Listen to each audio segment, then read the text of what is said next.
I'm Joshua Patterson, and this is a Service Please Snack with Kate Hamilton, co-founder of the exceptional communications agency Sonder Tell.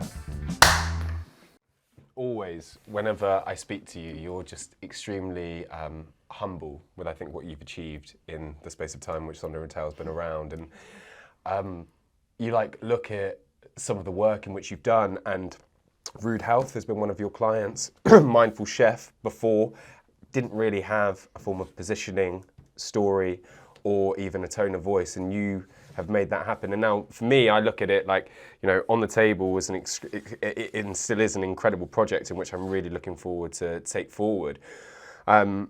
So I would look at something like Mindful Chef, and it's like, that's an incredibly successful brand that's getting into a lot of people's homes and doing great things. So I'd just be intrigued. Obviously, that's big brands, but if I was like someone that's started a passion and a love, and I'm like, oh my God, I'm like formulating a business here, and I'm understanding it, and I need to be able to communicate more effectively to the people that that are my community, really. Like, when should people really start be thinking about their positioning in that sense? When should they be creating a tone of voice, or how do they even find what their tone is? And also, being able to display those stories. Does it have to always be with written word? Can it be via, social media and those kind of things, really? Yeah, one of the things we say at Sonder Tell when people are starting to think about brands, it's a question we get asked a lot, is when should we do this? And we would say brand early rather than often. So as soon as you have the resource to start brand building, do it. And the reason is that it's so competitive at the moment, especially in the food space. The barriers to entry are lower than ever. You can get capital to start something relatively easy,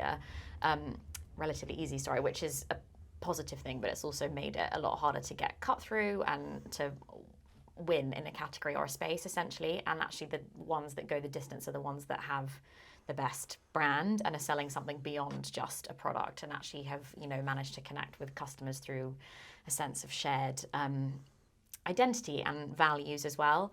And when you're starting to think about brand, you've got to really start with the customer and the problem that you're solving for them. So, and it's never just like, oh, I wanted water to be fizzier, so we made fizzier water. It's more like, what is the mindset that they're struggling with, and how can we kind of tap into that?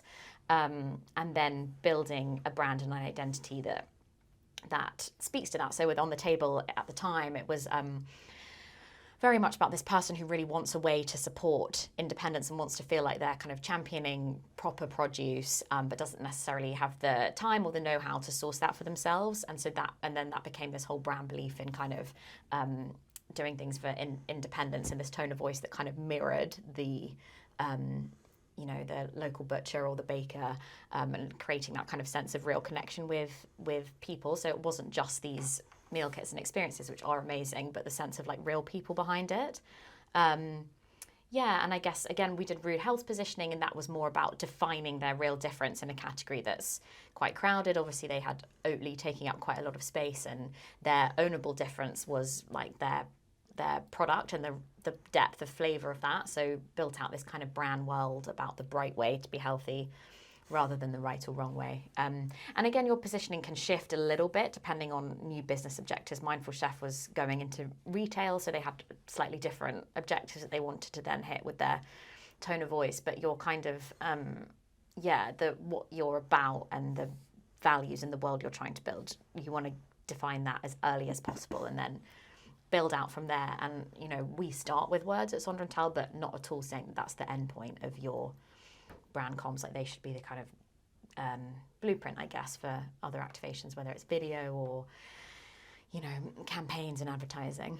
Yeah, you've hit a really interesting point, I think, starting early, but within the food world, I've seen such a change where there used to only be, a few people, and now you said it is saturated, and it is that point of difference and bringing a true experience, I think, to the culinary thing. And there's burgers everywhere, and I know for a fact that people are getting the meat from the same person, they're getting the cheese from the same person, the bread from the same person. So what actually is it that one is delivering that's different from others? And I think within the food space, that's actually where there's going to be a lot of drop off in the next few years, and I think there actually will be a few big contenders that are able, and it probably will be the people that get some capital and investment are able to actually amplify their voice a little bit more and be able to reach more people and stuff like that. Yeah, but not just the investment, because you have to then have the brand to be able to leverage that investment. Otherwise, you're just getting money and like probably pumping it into improving the product, but without, and investors more and more want to see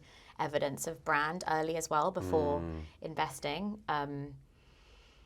Yeah, and I mean, it's interesting for restaurants too. I was thinking about this the other day, like who I actually kind of follow and like engage with as a brand beyond just enjoying eating there. So I really like Quo Vadis and St. John's newsletter, and both of them, they almost have this kind of like the aspirational target customer is something we talk about at Sonder Tell quite a lot, and aspiration can be quite a loaded word because it has kind of connotations of wealth and things that are exclusive. And I don't know if you've watched the Abercrombie and Fitch documentary. Have you watched that recently? No. But it got used very negatively there because they were essentially building this very exclusive brand that only really resonated with a very select group of people. And build like you don't. So if you think of your customer not in terms of demographics, like they're 28 and they live here, but more in terms of the mindset that you want to create for them. And I think Quo Vadis and St. John do that really well. Quo Vadis especially, like I feel when I go in there like I'm this like eccentric foodie in like this part of like old world Soho, and I'm not at all. And then when I read these newsletters, I'm like, ooh, like it's all a bit dandy and fabulous, you know what I mean? And they're like marketing to that. And we were talking about it on our team the other day, like Harley Davidson's aspirational customer is the last American cowboy. In reality, 90% of their audience are middle-aged dentists who live in Florida. But for the 5 minutes that they ride their motorbike, they are the last American cowboy. And that's kind of what I feel like with someone like Quo Vadis. I'm like, oh, I'm so unusual and eccentric and foodie. And anyway, they do a really good job of kind of catering to this mindset and building a world out through that. Yeah, 100%, 100%. I think those are two really good references. I was just been in St. John's this week again. It was just like, it's quite funny. Rory, who I interviewed at the beginning of this whole series, he had a book published, and one of the things that was catalysed while he was having dinner at St. John's. So I basically did a bit of a book in situ kind of thing, and like had a meal to myself, and it was like really amazing. And it was just like, I was just been reading up even more on St. John's, and it's just like the story behind it was just phenomenal, and even the way in which it continues to be displayed is just fantastic. And I think, yeah, exactly what you're saying. It's like really just enriching what it is beyond, and I think, yeah, two great references there. I hope you enjoyed that Service Please snack from the full meal. If you're enjoying Service Please, interacting with the channel in any way has a massive effect, either by subscribing, liking, or even commenting on future episodes and topics you'd like to hear spoken about. I'm Joshua Patterson, and that was a Service Please snack.